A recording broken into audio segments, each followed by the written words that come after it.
যখন মা হয় খুব রিসেন্ট আর কি, তখন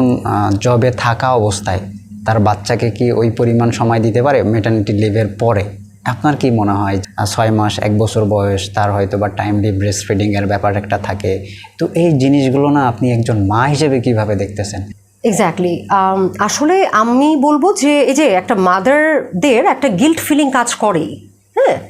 থ্রু আউট দি ওয়ার্ল্ডই করে, বাংলাদেশেও তো অবশ্যই বেশি করে, আমাদের ডে কেয়ারের সংখ্যা কম, ডে কেয়ারের অ্যাকসেপ্টেন্স কম। আমি নিজে যদি প্রিপেয়ার থাকি মেন্টালি, যেমন আমার প্রথম বাচ্চার ক্ষেত্রে আমি ওকে ডে কেয়ারে দিয়েছিলাম, তো সেক্ষেত্রে কিন্তু আমার অ্যাকসেপ্টেন্স ছিল, আই নিউ ইট যে they are properly taking care of her, কিন্তু অন্যদের অ্যাকসেপ্টেন্সটা হয়তো বা ওভাবে ছিল না। এভরিওয়ান ওয়াজ ডাউটিং যে আসলে মা থাকলে প্রপার ওয়েতে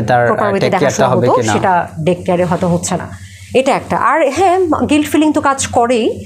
বাট দেন এগেন মানে আপনি যদি ওভারঅল সব কিছু ব্যালেন্স করতে চান তাহলে অবশ্যই আপনাকে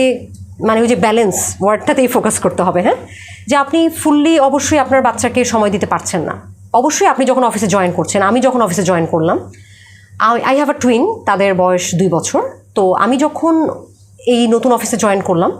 তখন কিন্তু আমি মেন্টালি প্রিপেয়ার ছিলাম যে আমি ওদেরকে একই রকম সময় দিতে পারবো না, হ্যাঁ, এবং আমাকে কিন্তু একটা সার্টেন টাইম পর্যন্ত আমাকে দেখতে হয়েছে যে how they cope up with it, আমি নিজে কতটা কোপ আপ করতে পারি এই বিষয়টাতে। তো এই স্ট্রাগল পিরিয়ডটা তো থাকবেই, but then again if you decide to continue with your career for a bigger I would say যে গোল, হ্যাঁ, মানে ওভারঅল সব কিছু মেনটেন করার জন্য, তাহলে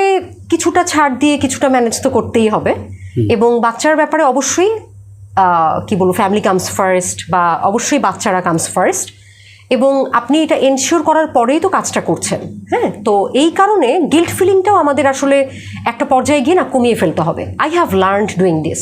আমি নিজে নিজে অ্যাডাপ্ট করেছি যে আমাকে গিল্ট ফিলিং অনেকে দিতে চাইলেও আই মেক শিওর যে না, I am doing 100% for all of them, তাহলে why should I feel guilty about it.